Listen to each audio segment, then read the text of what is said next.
Okay, it should be recording now. Okay, perfect. Okay, so I'll start. In today's business world, innovation and adaptability are key factors to stay competitive. What worked yesterday may no longer work today. Unfortunately, companies are no longer able to solely rely on seniority or loyalty when performance and creativity is what drives success in the company. While senior employees bring valuable experience, organizations sometimes have to make the tough decision to ensure that there is growth and efficiency in the workplace. Replacing senior employees like Kelly allows the business to provide new ideas, modern techniques, and renewed energy in the workplace, all while reducing costs and improving productivity. It's all about survival, especially in a growing and competitive market. For CVS to continue to stay ahead, we must be able to adapt, move quickly and efficiently. Therefore, contribution from all members is vital, allowing us to maximize sources, productivity, and value. Kelly has worked for the company in the marketing department for 12 years and is a dependable employee. However, her salary is one of the highest, yet her productivity is the lowest, as opposed to her newer colleagues who are active contributors, bringing in new ideas and working longer hours. The current dilemma is whether to continue to employ Kelly or replace her with a more adaptable worker. The dilemma reflects a bigger question at hand that many large corporations seem to face. Should seniority outweigh innovation and cost effectiveness? While senior experience is valuable, the little to no contribution this employee is currently bringing allows for no growth as a company. We must prioritize efficiency, growth, and move forward and more forward approaches as the market continues to maintain competitive in this changing market. Some of the definitions that we will be explaining in our argument is productivity. Productivity is defined by the U.S. Bureau of Labor Statistics as a measure of performance comparing output to input, such as the amount of work produced per employee. Second definition is innovation. It's defined by the Harvard Business School to mean adaptability in the workplace, fostering growth, and separates business from their competition. Through further argument, we conclude our decision to be based upon strategic workforce optimization, as every employee of the CVS team shall contribute to measurable growth, operational efficiency, and market innovation. Kelly and other underperforming employees must be let go as there is no more operational efficiency being added to the company. As a company wanting to stay ahead of the market, we must be able to adapt as employees, thus bringing in newer employees, allows for a more innovative and driven workplace. This ensures we can maximize all output, strengthen the brand, and ensure competitiveness in the market. And our first argument is in regard to value.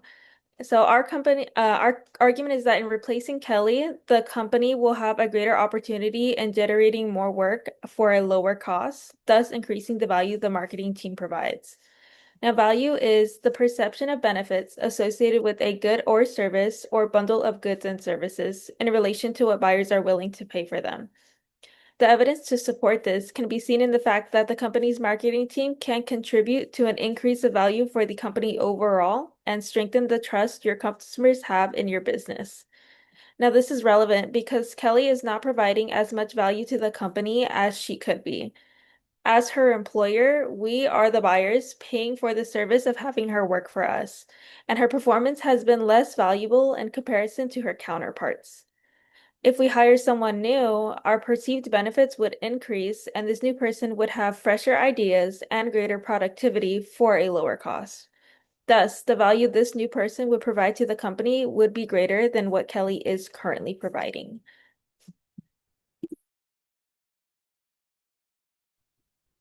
Our second argument is that new talent acquisition allows CVS to remain competitive by employing a more tech-savvy approach and being more culturally aware of current trends in the market.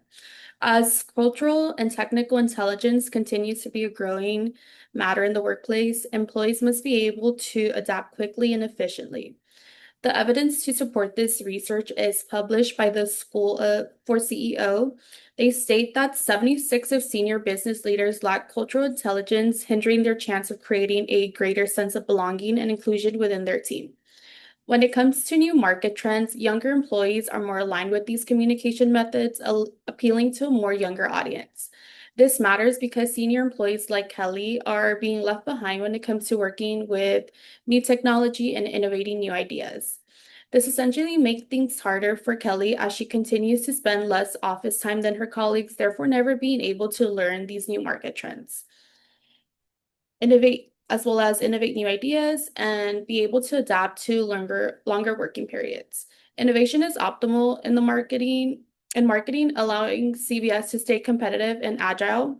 Kelly lacks adaptability and is no longer essential in the workplace as we as a company want to stay ahead of competition and need younger employees to continue to allow us to stay on top of the new innovative market trends. And our third argument is that having a new employee with more time and contemporary ideas replace the more senior employee, Kelly, who isn't performing at her best, allows for the company to stay competitive and bring in new, fresh ideas. The evidence to support this can be seen in the statement. An older, more seasoned candidate might have decades worth of clinical trial experience, but they will also have the old habits they've developed from doing things a certain way for such a long time. This was stated in reference to seniority in the workplace and the possible downsides. Now, this is relevant because marketing trends are changing every day, and Kelly has already exhibited signs that she is unable to keep up in producing work in comparison to her counterparts. Keeping Kelly hinders the company's ability to stay on top of trends at their full potential. Instead, it is costing the company more money to pay Kelly a higher salary when she is not performing at her full potential and is often missing work due to childcare needs. This information reinforces our arguments that replacing Kelly would be more beneficial to the company rather than keeping her.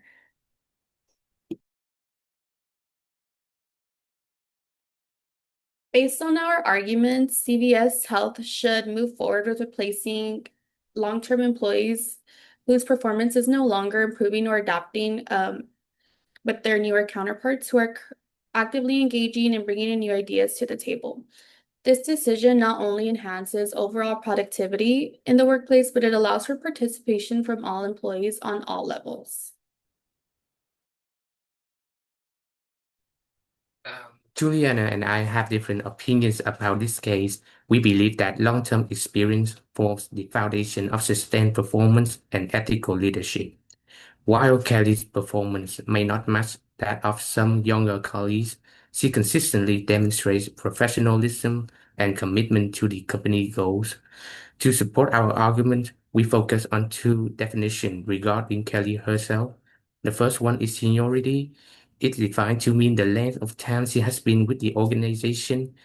And the second one is productivity. It defined to mean her ability to generate value with a focus on long-term impact.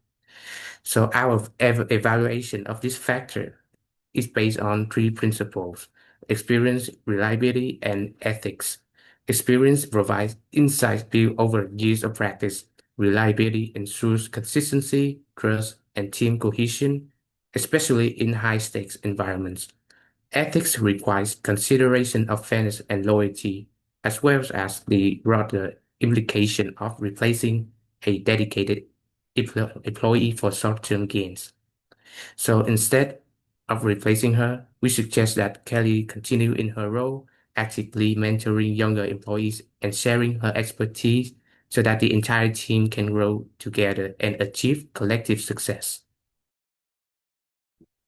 So, for our first argument, we claim that worker experience is invaluable, so Kelly's knowledge and expertise from working for so long should not be taken for granted. The evidence that supports this is from Attico in the article, What is Institutional Knowledge and How Do We Preserve It? Stating almost two-thirds of hiring managers said that keeping or retaining current employees should be more of a priority than hiring new ones, due to both keeping institutional knowledge within the company and the high cost of hiring. This matters because clearly the value of hardworking employees with institutional knowledge about the company is much more useful than new employees. Worker turnover is already high, so worker retention should be the priority, not new employees that might quit in a few weeks anyways. Kelly has proven that she is devoted to this company and is a reliable employee, So her place in this company is far more important than a new and inexperienced hire. So our second argument is reliability. Uh, this is the ability to keep the team organized and support a long-term goal of the company. So the evidence to support this is uh, we the evidence to support according to the textbook from Always There Staffing, they stating that in a collaborative work environment, each team member relies on the others to contribute their fair share. So Kelly showed this by maintaining a sense of support and consistently fulfilling her responsibility, which enabled the marketing team to collaborate effectively and achieve high quality results. This matters because while younger employees may bring fresh concepts, Kelly still has a deeper understanding of how to work effectively and navigate the company processes. Our third argument is that it is ethically and morally wrong to simply fire someone for having familial obligations or for being more expensive than other workers. The evidence to support this is that ethical businesses prioritize fair business practices and policies. Employees prefer to work with companies that respect and value their employees, according to Work Institute. This matters because in order to keep worker retention and loyalty, companies must reflect ethical practices to maintain a respectful workplace. Firing Kelly would contradict these values and lower worker retention since employees will lose trust with the company. It would be a poor reflection of company values and would be morally wrong. So based on our arguments, keeping Kelly in the team is a great move because she has enhances operational continuity and creates a strong synergy within the team, allowing Kelly to connect with younger employees and ensuring long-term success for the company.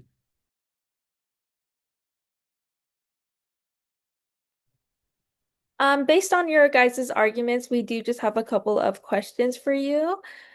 Do you guys think that keeping employees based off of their seniority status will promote complacent workers because they will get paid more than others, regardless if they're performing at the same level of their counterparts? I actually think it reduces complacency due to reducing turnover rates and helping newer employees stay motivated through mentorship. Productivity isn't only about the speed of getting things done, but it's also about efficiency, accuracy, and consistency. With Kelly's experience working with Attico, she's proven that she knows how to avoid mistakes and is able to streamline operations with her history working in that position. I think seniority in the workplace raises the standard and it doesn't actually lower it and create a complacent workplace. Then my question for you is, do you believe that moving Kelly into a mentor role or even a leadership role aligns with her current performance in the workplace? And she's constantly having to leave early to care for her children. Is she truly being able to mentor appropriately? So, in fact, she showed this it's possible to balance work and family and still perform at a higher level. Um, the real example here of responsibility is something like younger worker can actually learn from. So even if she loves leave early, sometimes her influence and mentorship don't disappear when she walks away.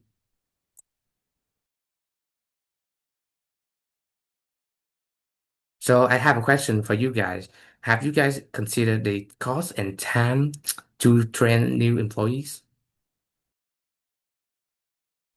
Yeah, so I know hiring costs tend to be more expensive at first, but I do think overall the company would save money just because she has the highest salary in the company right now or in the marketing department.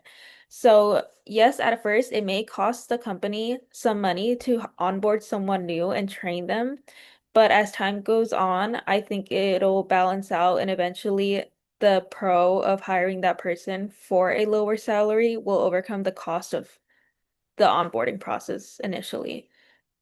So I don't think that it'll be more expensive if you look at it long term. And then a question that I have for you guys is how would firing or replacing senior workers like Kelly affect workplace morale for newer workers, like having trust in the company for their future?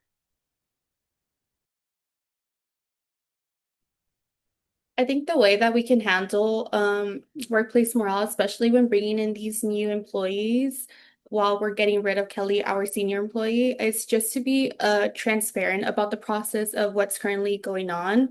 Our argument isn't truly based off of the way that Kelly is currently, how do I say this? Like, it's not the way that she currently is in the workplace. It's just the productivity that she isn't applying into the workplace is that's our main reasoning as to why that we want to move forward with replacing her with younger counterparts. We believe by bringing in these newer, younger counterparts allows us to be more competitive and be more productive and efficient in the current workplace.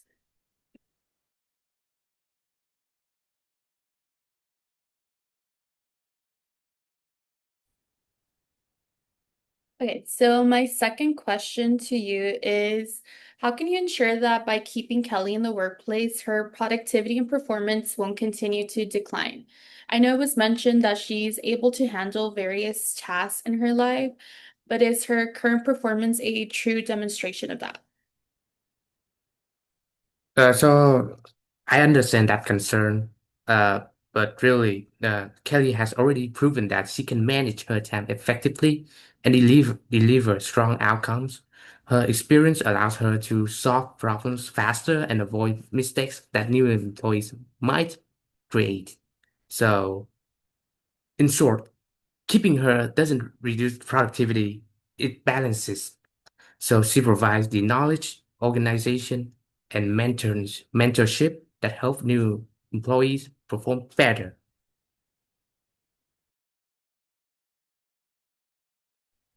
And I just wanted to preface my second question, and it was mentioned that it was ethically and morally wrong to replace workers solely based on their seniority status.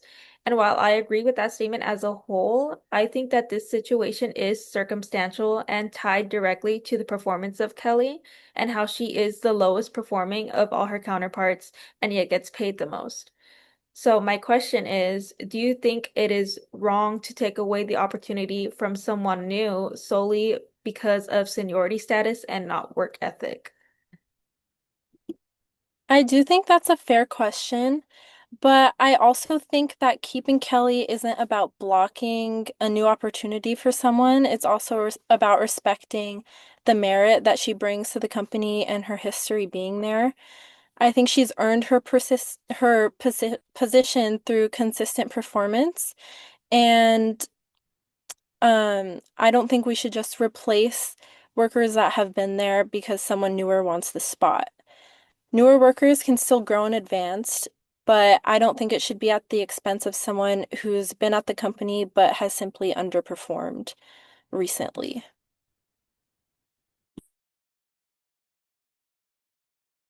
So I have a question for you guys. So how can you guys be certain that hiring new employees will actually create a competitive advantage for the company? Yeah, so I think that by hiring a new employee, this new person can bring in fresh ideas. And it was also mentioned that they have more time to devote to their work in comparison to Kelly, as they don't have things to tend to outside of the workplace. And in regards to if we were to keep Kelly, it's also not certain that she would improve her work ethic. And right now, she's already not performing well. So I think the opportunity to bring in someone new will open up that competitive advantage in comparison to other companies who are bringing in new people and bringing in these new ideas from these different people. And then my question is that if you decide to replace senior employees like Kelly, Who would be available to train the newer employees on the job that will take over? So our argument isn't to replace all senior employees. We're just stating that Kelly is underperforming and it's no longer a reflection of her growth in the company nor her title. Um, we're trying to replace employees who are no longer actively contributing or bringing value to the department. Kelly was once an active member and a contributor in our department, but unfortunately, her performance is no longer aligning with our current values.